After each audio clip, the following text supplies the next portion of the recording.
Comment son nom fut attribué à Gargantua et comment il humait le Pio. Chapitre 7. Le bonhomme Grand Gousier, pendant qu'il buvait et se rigolait avec les autres, entendit l'horrible cri que son fils avait poussé en entrant dans la lumière de ce monde, quand il braillait pour demander « à boire, à boire, à boire !» Ce qui lui fit dire que Grand-Tua sous-entendait le gosier. À ces mots, les assistants dirent qu'assurément, il devait, pour cette raison, recevoir le nom de Gargantua, pour suivre le modèle et l'exemple des anciens Hébreux, puisque telle avait été la première parole de son père à sa naissance. Grand Gousier y condescendit, et la chose convint tout à fait à la mère. Ensuite, pour apaiser l'enfant, on lui donna à boire à tire-larigot, puis il fut porté sur les fonts, où il fut baptisé comme c'est la coutume des bons chrétiens.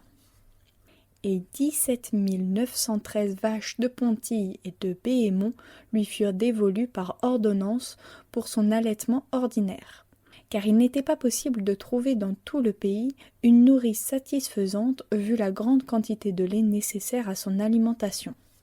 Bien que certains docteurs scotistes aient affirmé que sa mère l'allaita et qu'elle pouvait traire de ses mamelles 1402 feuillettes et 9 potées de lait à chaque fois, ce qui n'est pas vraisemblable, et cette proposition a été déclarée mammalement scandaleuse, blessante pour les oreilles capables de piété et sentant de loin l'hérésie.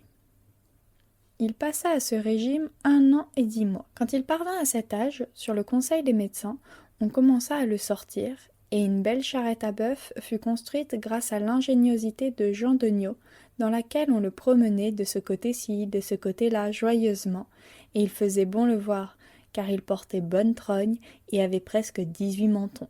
Et il ne criait que bien peu, mais se conchiait à tout moment, car il était prodigieusement flegmatique des fesses, tant par complexion naturelle que par une disposition fortuite qu'il avait contractée parce qu'il humait trop de purée septembrale. Et il n'en humait jamais goutte sans raison, car s'il arrivait qu'il fût dépité, courroucé, contrarié ou chagrin, s'il trépignait, s'il pleurait, s'il criait, en lui en apportant à boire, on le rassérénait, et, aussitôt, il restait tranquille et joyeux.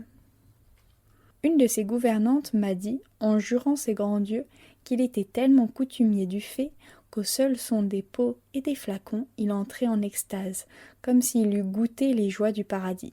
Si bien que, en considération de cette constitution divine, ses gouvernantes, pour le réjouir le matin, faisaient devant lui teinter des verres avec un couteau, ou des carafons avec leurs bouchons, ou des pichets avec leurs couvercles.